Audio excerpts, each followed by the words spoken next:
4-color reclamation on the map in our championship qualifiers, playing Sultai ramp now. That's kind of the natural transition for a lot of these Growth Spiral players. Yeah, it turns out cutting Growth Spiral makes the deck worse, but not that much worse. Not that much less rampy. It's going to be a mirror. Sultai ramp on both sides.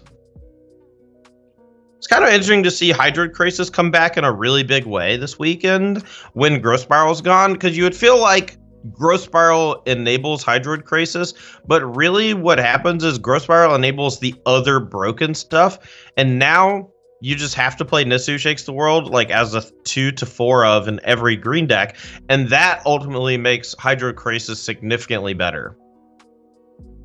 Yeah, that pair has been putting up wins for a while. You mentioned got quiet for a bit, but the time is now. Yeah. Turns out Simic Mythics, not bad. They just keep making them really undercosted and really powerful. It's been a pretty good year for Breeding Pool. I remember first time around, Simic was getting stuff like I don't know, Mimeoplasm or whatever. I don't know. I think that that was an Izzet card, I think. But you Coiling Oracle. You want to do the heads-up comparison with that card in Growth Spiral. What was the? And also the difference was Coiling Oracle was like the best Simic card, and Growth Spiral was just one of the Simic cards. We're looking at Uro escaping here, and Chen has a nice Planeswalker advantage. We see a Teferi Master of Time, and also Narset Parter of Veils. This card's pretty nice in these Uro and Hydroid Crisis matchups. Yeah, mostly because they check the extra cards drawn off Euro. The life gain in the Euro matchups don't really matter. It's card draw that really matters. Filtering, finding your more important stuff. And here, the Narset, not only did it find like 2 spells probably earlier on, but it's just completely shutting down the Euro from David's side of things. I see Uro escapes for Inglis, but like we're saying, that's only good for 3 life, even if it works. Teferi is going to loot in response, get rid of this Casualties of War, and Chen is just going to Gust. I have to imagine David puts that on the bottom since it doesn't draw a card. It's just such a rancid draw off the top of the deck. I suppose the motivation to Gust is just so your 6/6 can attack. Right. Teferi is going to loot again. We see a Fabled Passage here. Gonna find a forest, and we're looking at a 5/5 Crisis, unless this Uro can find a land. It does. Here's a Water Grave. That means a 6/6 Crisis. That means 1 more card. Yeah, 1 more card, slightly bigger, and 2 points bigger than what David can do right now. 1 point bigger than what he can do if he draws 1 and plays the land untapped. Oh, what a pickup. I mean, Casualties of War is okay here, right? But it's only half the creatures and half the Planeswalkers.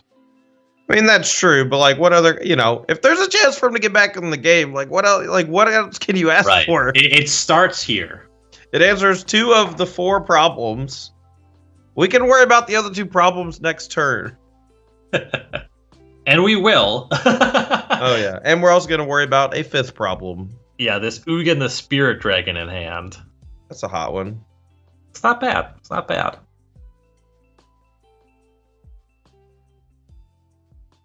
So here's Casualties. Tag Uro, tag Narset. That one's making the Uros and Inglis' side of the things a lot worse. Tag a land. I suppose the Uros have been dealt with, so this more sets up, say, a Hydroid Crisis off the top. All right, so Chen's just going to draw Narset. So we get to see Uro escape into Narset, and then we're right back where we were. Yes, we are.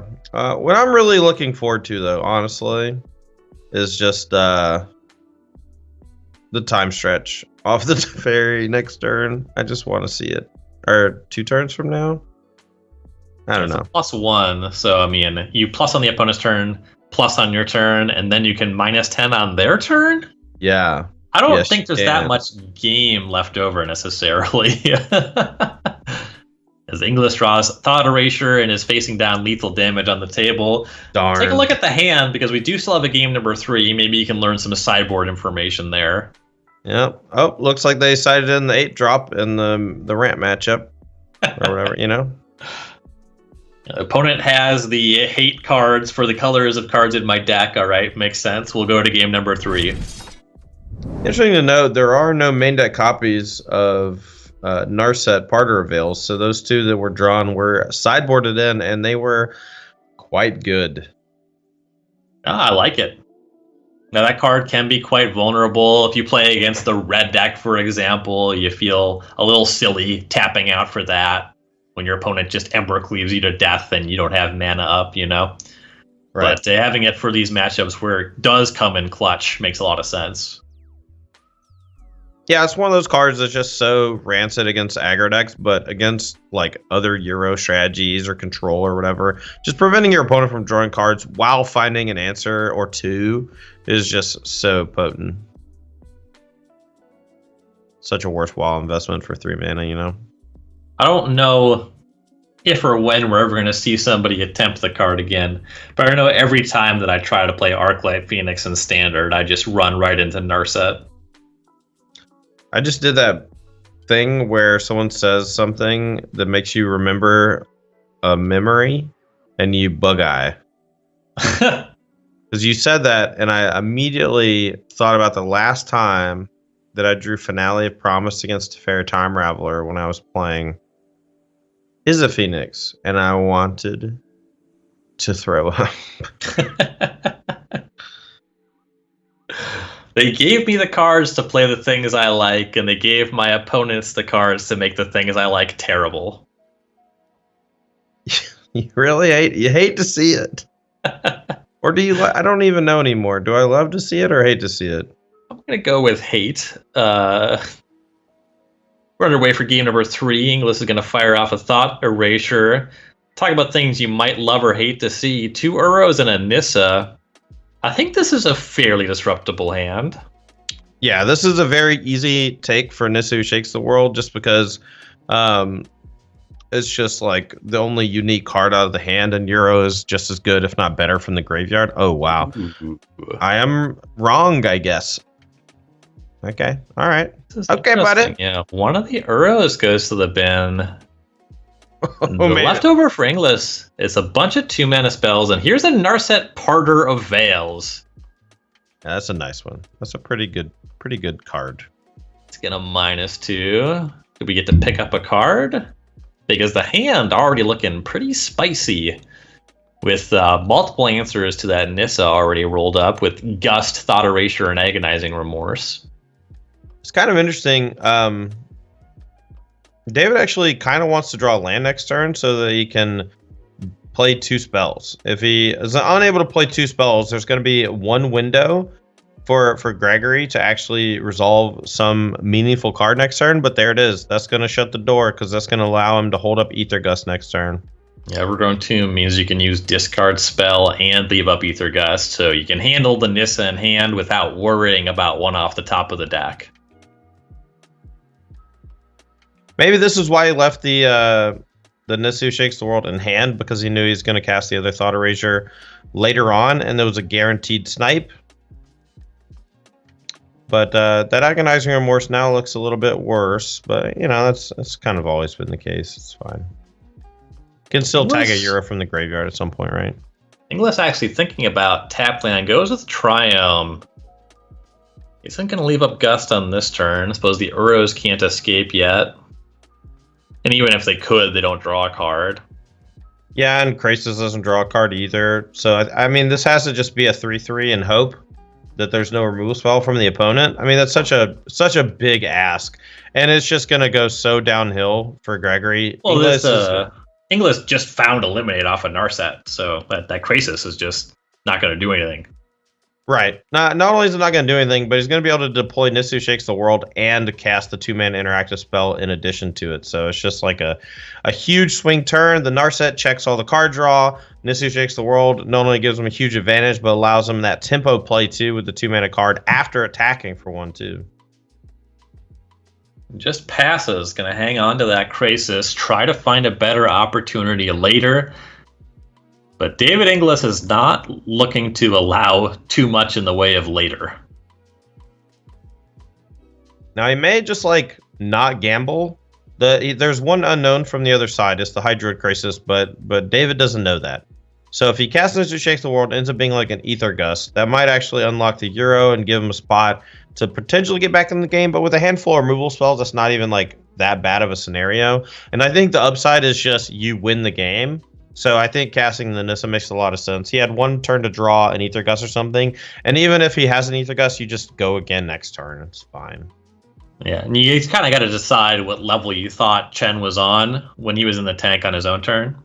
Enough time passed that it felt like something proactive was passed on. So right. Here's the Nissa, wakes up the Zagoth Triome, Chen to 20. Now we see the Hydroid Krasis cast, but that Narset is still hanging around, so no cards drawn. Yeah, and then Eliminate's going to be able to take care of it because Hydroid Krasis, while it's on the battlefield's converted mana cost, is going to be 2. Right, that's eliminated. Back to Inglis. Now we're going to see more lands woken up by Nissa.